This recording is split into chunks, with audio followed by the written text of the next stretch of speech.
you. Bang, bang. I got you. You're dead. Come along, won't you, as we take a look at a few of the most badassedest movie guns ever conceived of. Laser go zap. Gun go rat-a-tat-tat-tat-tat. The coolest movie guns are now available. Deep Fat Fried. Deep Fat Fried.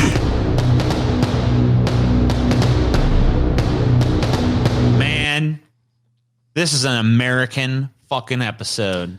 I love crazy Hollywood movie guns. I love them. Hollywood crazy future movie guns are awesome. Pretty much all of them are awesome. I've got some of what I consider to be the most awesome ones today. Cool. I'll tell you what, Paul. You say a lot of hippie shit, but one thing you good about is guns. Guns. That's one thing, Paul, when we talk about, like, you know what, shit's going to pop off. You just want the left authoritarianism. I can understand that. Yeah. You gotta control people. Leftists with guns is what I want, you know. Guns. Is Chewbacca a leftist? He may be. He did fight with the rebels. Yeah, I mean, he was in the Antifa of his universe. Actually, right? it's a little more complicated than that, and we'll get into it. This is Chewbacca here, of course, and he's holding his famous bowcaster. Objection. What? Is the bowcaster a gun, though? It is. It's a laser. It's clearly a gun. It's like a bow, though. No, it's not a bow. It's a gun. It's a laser gun. Why does it look like a bow? Why does it look like a bow? Why has it got bow in the name? I will explain it to you. All right. Fair enough. Chewbacca's bowcaster was a traditionally handcrafted bowcaster weapon belonging, of course, to Wookiee Chewbacca.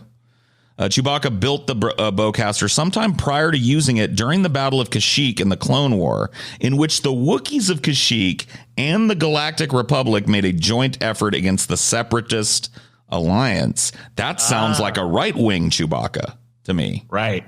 Yeah. But after Chewbacca pledged a life debt to Han Solo and joined the smuggler, he continued to use his bowcaster, of course, throughout the Galactic Civil War, fighting on the side of the Rebel Alliance against the Galactic Empire. Of course, according to the lore, he's crafted several of these. So he doesn't just have one. Well, yeah, you got to have several guns. He's made a few of them and upgraded them as he's gone along. So the bowcaster is said to require the strength of a Wookiee to fire comfortably, although that was undermined in the recent Star Wars sequels in which old-ass Han Solo... What wasn't, though? You know what I mean? Yeah, I mean, it was. You could say it wasn't, I guess. Fair point, yeah.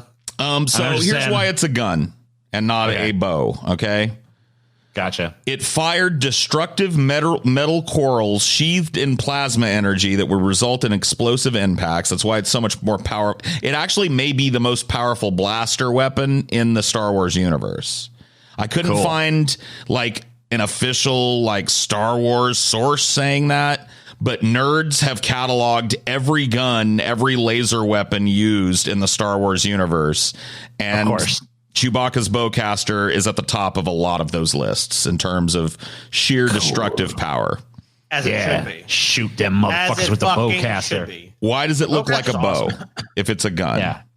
Right. That's my question. The astounding punch of this weapon also comes in part due to the orbs balancing on either side.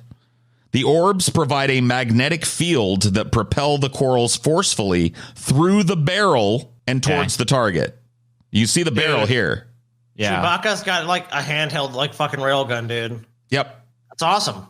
That is fucking awesome. Isn't it fucking awesome? Of all the weapons, like, it's like, wait a minute. Like, it's just like the more I learn about it, it's actually better. It's like, I'll tell you what, that's rare for me in Star Wars where I get more details and I'm like, oh, that's lame, like midichlorians or some shit. But it's like, Chewbacca's basically got a little fucking mini rail gun he carries around. It's like, what? That's like a reverse midichlorians reveal. That's awesome, dude. So all the way up through the Star Wars sequels, as I said, it was said that a Wookiee only could fire this weapon because the kick of it is so powerful.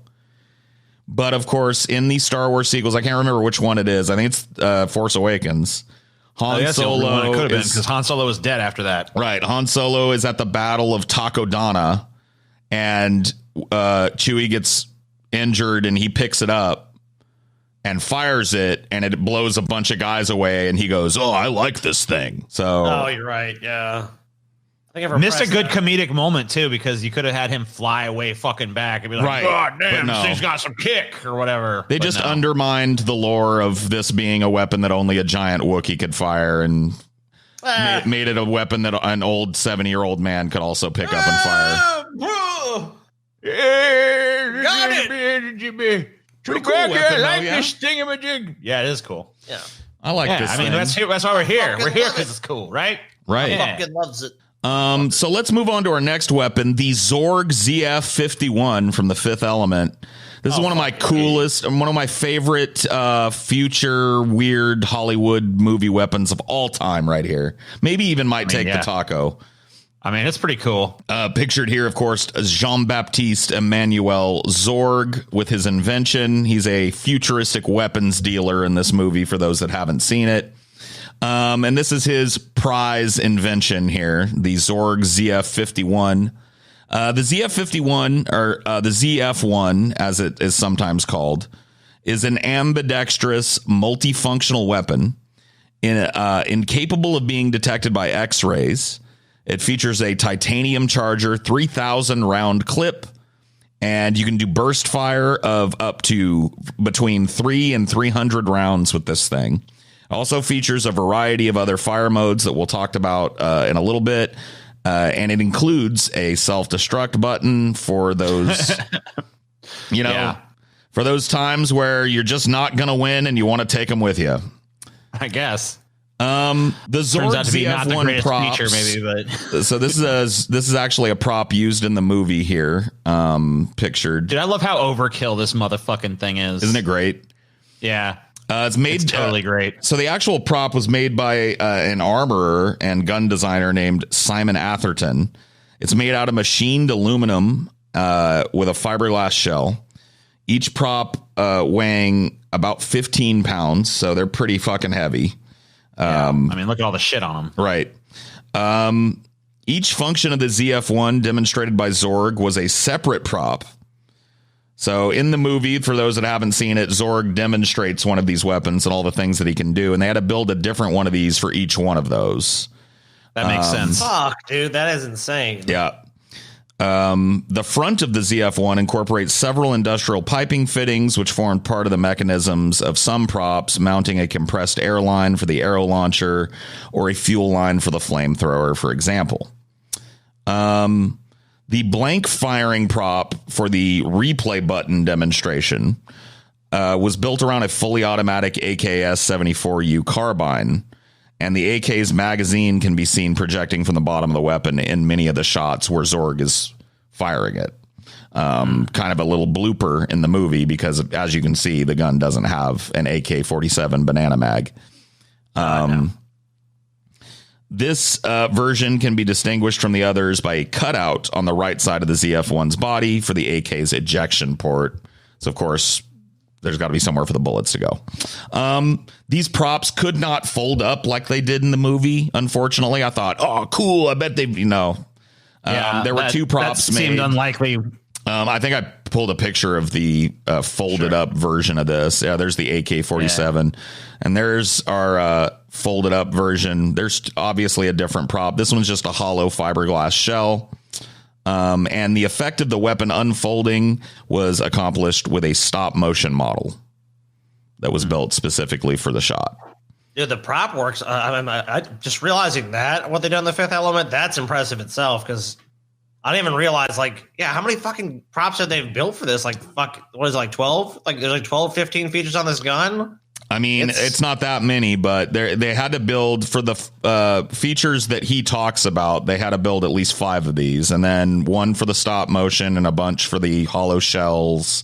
They had to build a bunch just to get this one shot. It's one. It really just shows you the dedication they put in. I mean, I love The Fifth Element, by the way. It's a great movie. too. So it just shows you why it worked the way it did, because it looks seamless in that scene, but to see all they put into it just to make that a reality, and it is seamless as you watch it in the film. Oh yeah, for sure. So let's go through the main features of the Zorg ZF-51. The best feature, in my opinion, is the replay button. So the ZF-51 can be set up so that the first round fired acts as a beacon for guided bullets, causing all subsequent shots to home in on the original one's impact point. That's pretty fucking dope. The demonstration of that is really cool, too. Yep. He just shoots like one thing and then points the gun back at the people he's demonstrating it to, and the bullets all zoom behind him to hit the same target. And he fires it right at the people he's demonstrating it to, and it doesn't hit them. It's really cool. Has a rocket launcher, of course. The ZF-51 features a small yellow rocket, which devastates any target that it hits. It's got an arrow launcher, as Zorg demonstrates. From the sides of the ZF-1 are 2 launchers with a total of 10 arrows, 5 in each launcher. The arrowheads were either explosive or poisonous gas, depending on which one you feel like you need at the time. Has a net launcher for non-lethal takedowns, of course. ZF-51 is also known to have a net launcher to capture rather than kill a target. So for bounty hunters, if you're looking to bring somebody home alive, you got a net launcher. And Zorg's personal favorite is the flamethrower, as he says in the demonstration. ZF-51's got a short-range flamethrower. Gotta love a flamethrower. And then, of course, as if it wasn't already enough, it had the, quote, ice cube system, a brand new device in the ZF-1. Is a weapon able to freeze people basically solid. Yeah. It's like a fire extinguisher, but it freezes anybody that gets caught in the fire extinguisher. They need to fucking put this in the next Doom game, dude. Yeah. I'm telling you.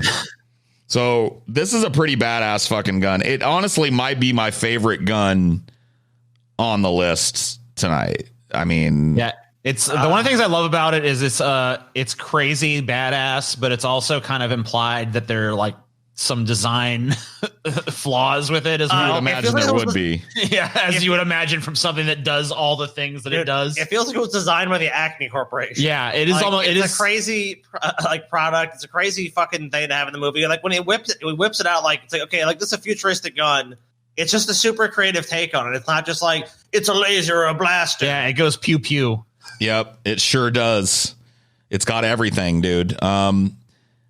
Our next gun, super cool gun in a movie that is filled with super cool guns. This is the ARC gun from District 9. Cool. There are a number of these guns that are collected by people that live within District 9, but can't be fired by them because they require an alien to fire them. They're biometrically locked to aliens. And of course, in District 9, it's a movie about a guy named Wickus Vandermew. Yeah, that's right. Wickus Vandermew, who, through the plot line of the movie, starts to become one of the aliens. And he is half alien, half human, so he can shoot these things. And this is probably one of the coolest ones that, in my opinion, that he shoots. So the ARC gun, also referred to in the film as the Mulcher, is an alien weapon that fires a stream of electricity. Like all alien weapons, it only discharges in the hands of a non-human or a mutated Wickus. The weapon utilizes highly dangerous protonic current, which has a high damage radius and damage capability. Upon direct contact with a biological entity, one hit from the weapon causes the entity to superheat and explode in a violent, swift, and often messy manner. Although a direct hit is most effective, even minor superficial damage from the weapon can yield fatal results such as horrible burns or dismemberment. So this is basically a point it at a target and it explodes in a big gory bag of blood gun. Yeah. Good stuff. It's the kind of gun you want to have. I mean, who doesn't need one of these bad boys? There ain't no net on this motherfucker. This situation is really heating up. So yeah, Schwarzenegger should have definitely gotten one of these at one point in his career. I think there's a picture of Wickus wielding this thing. That never happened. Yeah, there you go. So first off, the ARC gun, the central weapon in 2009's District 9, is an absolutely awesome weapon to look at. Would you agree? It just looks awesome, yeah. Right? I mean, it looks cool as fuck, yeah. It's got a double barrel style design. It's got an eye-catching handle. It looks really cool. It's got a cool profile that, like, I don't know. There's like there's like a sameness to a lot of these sci-fi guns that you see, you know? It almost looks like it's got some like almost biotechnology in it. Like that top part almost looks like a spine or something. Like maybe part of it was organic. I mean, it's just got a really cool looking fucking gun, right?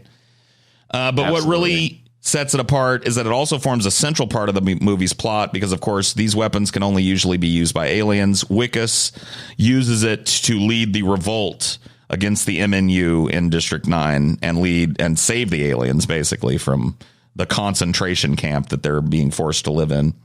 One of these fucking white savior pictures. Yeah, another. Well, I mean, come on, though. They were aliens. White savior. Aliens couldn't have been saved by a black man. Is that what you're saying? I'm not saying anything. You're the one talking about He's like, wait a minute, what color he was. I'm just fucking with you. No, I know. I remember the scene where Wickus is forced to fire one of these also inside of the testing lab. You remember when the MNU captures him and they're testing whether he can fire these different weapons? They bring one of these out and he's forced to like turn one of the aliens into just a big bag of juice. You know what I mean? And that's a really cool scene because they're literally forcing him to kill people in his mind. You know what I mean? And so he does a really good job at portraying the disgust at what he's having to do. It's a cool movie. I also love the mech scene in that movie. Right. But of course, the mech is cool. We're going to talk about cool weapons. We got to talk about RoboCop's Auto 9. That's what it's called. Yeah, the thing is fucking nuts. One of the coolest weapons in movies ever, in my opinion. You're totally right about that. So the Auto 9 is a highly advanced select fire machine pistol with a implausibly huge 50-round magazine. It was holstered in a concealed alcove in RoboCop's thigh, as you can see here, together with at least one reload magazine and storage in the same thigh. So I don't know if you've noticed, but in RoboCop 2, I believe it is, his gun runs out of bullets and he puts it back in his leg and it's reloaded for him. That's cool. So it's got a reloading device that he can just put it back in its leg. It loads a whole nother 50-round mag and then he pulls it right back out again. I would expect nothing less from RoboCop.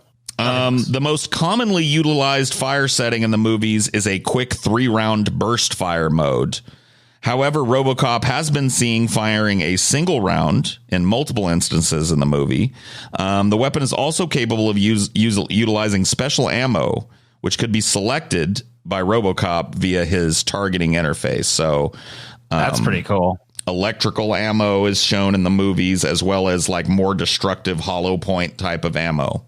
So I guess each clip has different kinds of ammo and that feeds back directly from RoboCop's brain targeting interface to the gun when he's holding it to make sure that the next bullets are the ones that he wants. Pretty fucking dope. I mean, you have to give RoboCop a fucking cool gun. Like, the character doesn't even work without this awesome gun because, dude, when that shit pops out, that just means that's like Dirty Harry on fucking steroids. Absolutely. I think I got another picture here. So the gun is actually a heavily modified Beretta M93R machine pistol. Oh.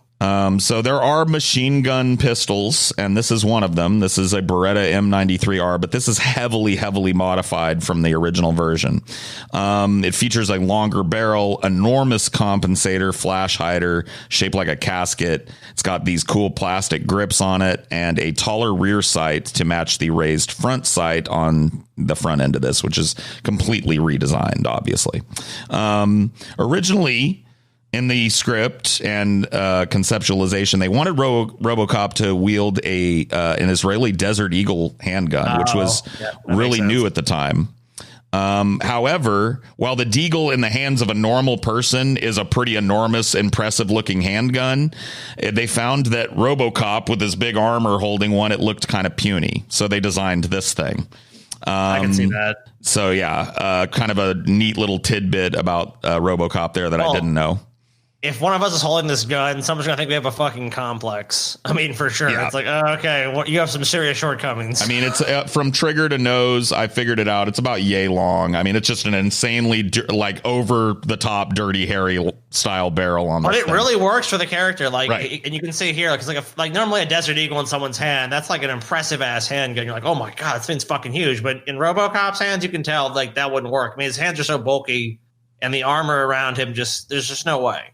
They made a really great decision with this design. Yep, I agree. I think it's way cooler for RoboCop to have a weapon that's designed specifically for him rather than just a deagle. You know what I mean? Yeah.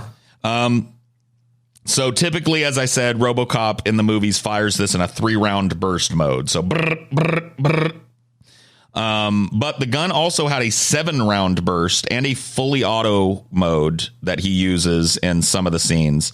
So if he wants to, he can just, and he does a couple of times in the movies, you know what I mean? He can just hold the trigger down and go nuts with it. The side lock was disabled so the pistol wouldn't stay open after it was empty.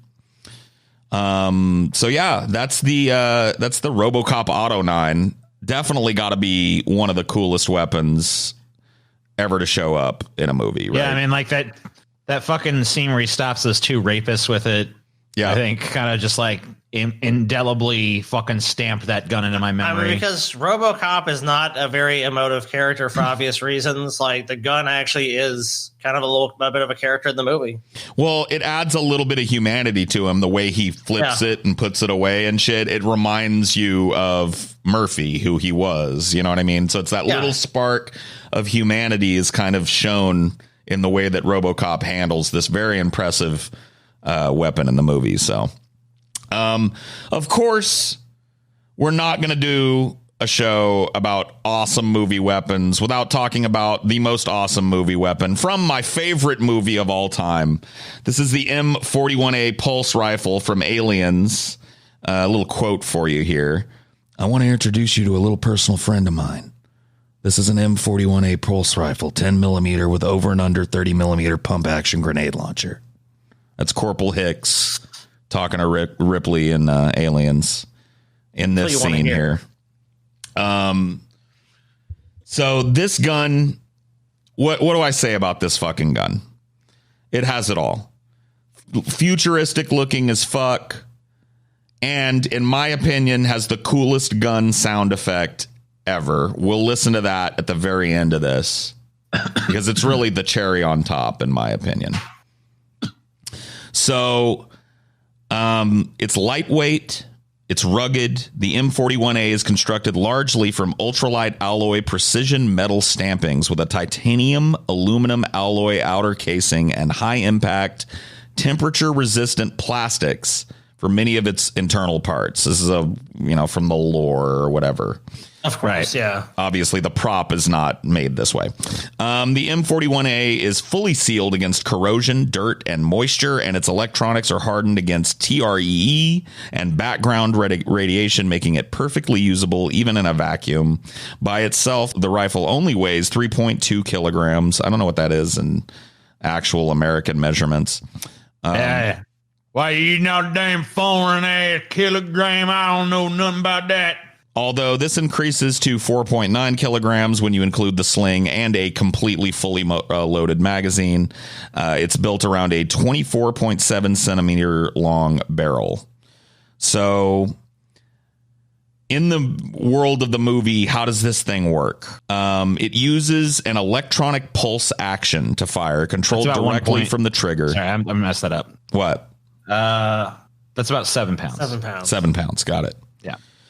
So it has an electronic pulse action controlled directly from the trigger and powered by a battery located in the carry handle. So it's actually an electronically fired weapon. Pretty interesting. The internal mechanism, including the rotating breech, is mounted on free-floating rails within a carbon fiber jacket, and the entire assembly is recoil dampened to reduce the effects of muzzle climb during burst and fully automatic fire. Even so, it has significant recoil. This is all like movie lore, right? Right. So like people have written fucking like long loving passages to this gun. Well, this actually comes from Jim Cameron. Yeah. James Cameron is an incredibly fastidious designer when he comes to his movies. So all of this information is available as part of the behind the scenes shit from Aliens. So he had all this shit in his mind. He came up with this fucking gun and it was going to work a certain way. And it, you know what I mean? Yeah. Like he's that type of person. Yeah, he ain't fucking around. He ain't gonna just like be like, someone else make some kind of fucking gun. So a manual charging handle on the right side of the receiver allows the user to check for rounds in the chamber or clear the breach in the event of a stoppage. The standard M41A ammunition magazine stores 99 rounds in a U-bend conveyor magazine. It sounds impressive, but the one thing that sucks about it is they have pretty much in that description admit the fucking gun jams. Yeah, well, that's actually part of the lore in Aliens. You never see, other than when Ripley loads up a magazine, one of these loaded up to 99. Rounds are fed mechanically into the weapon's rotating breech, while the magazine weighs 1.5 kgs when fully loaded. Standard practice is to only fill it to 95% capacity to prevent jamming. So he actually built into this futuristic weapon like something that you might expect would be in a real weapon. Like it's got quirks, you know? Yeah, So, yeah, for sure. Capable of firing 99 rounds. The only time we do see it loaded with 99 is, like I said, when Ripley slams a full cartridge into it when she goes to save Newt at the end of the film. Wow. And also... That really is devotion to detail. Yeah, you got to love it, right? So also, very famously, Ripley kind of modifies the M41A by strapping it to another weapon that was fully fleshed out in the universe. This is an M260B, sorry. So an M260B flamethrower unit. It's manufactured by the Wayland-Yutani Corporation, used primarily by the United States Colonial Marine Corps. Designed as a replacement for the aging M240 incinerator unit, the M260B incorporates several improvements over the M240. So Ripley, of course, knowing that it's probably not going to be enough to just have 99 rounds, straps one of those fucking bad boys to the side of this thing and decides to go ham on the alien nest. My understanding of flamethrowers as weapons is that they're like notoriously not really that great, as far as weapons go. They're very dangerous. Right. They're very dangerous to the user, and they're very prone to they make like, obviously you have to carry a bunch of fuel on you. So it's pretty easy to explode you at that point. There's a lot of fucking problems. Yeah. But movies love them because aesthetically, a flamethrower is pretty much the coolest fucking weapon there is. Yeah, I mean, it just looks badass. Like you're literally what was just Norris? Blasting flames. I mean, what is the fucking favorite weapon? Yeah, the flamethrower. Yeah, I mean, come on, the flamethrower. Like Elon Musk even. What's the flamethrower, dude? Everyone loves a fucking flamethrower. Who doesn't? Why not? It's throwing fucking flames at you. Yeah, look at that shit. It's like Here a dragon. she is, of course, unleashing the beast. Hosing down the alien nest. So my favorite thing, though, about the M41A is its absolutely unique sound. The sound that this gun makes when firing is instantly recognizable, totally iconic. Here's a collection of pulse rifle sound effects only from Aliens. Okay, let's take a listen.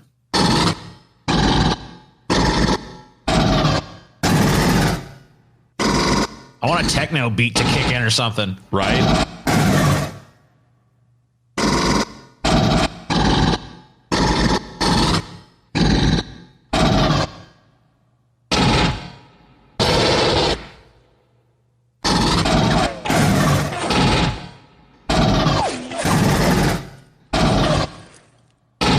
Somebody has obviously just isolated all of the times that the pulse rifle is fired in Aliens here. Yeah. This shows you the attention to detail that James Cameron had when making Aliens. I mean, just a great example. Everything's got to be cool. Right. I mean, that's not just, it's like this, even the sound design is all just super creative. Because I mean, like, yeah, if you just hear it in the movie, it's like it has a unique sound. Absolutely. Oh, yeah. Instantly recognizable if you're into the Alien franchise. So if you liked this, look at some of the most badass weapons in movie you could guns definitely in movie history. Dude, I could go on and on and on forever. Yeah, you could make tons of these. So if this is cool, you like this, let us know in the comments. That's what I got for you today, though. So I guess we'll see Always you a good next way to get a follow-up episode, by the way, guys, to fucking show it love, you know? Of course, man. You love an episode, share it around, fucking give it those thumbs up, all that stuff. See you next time. Deep bad fight. Deep bad fight.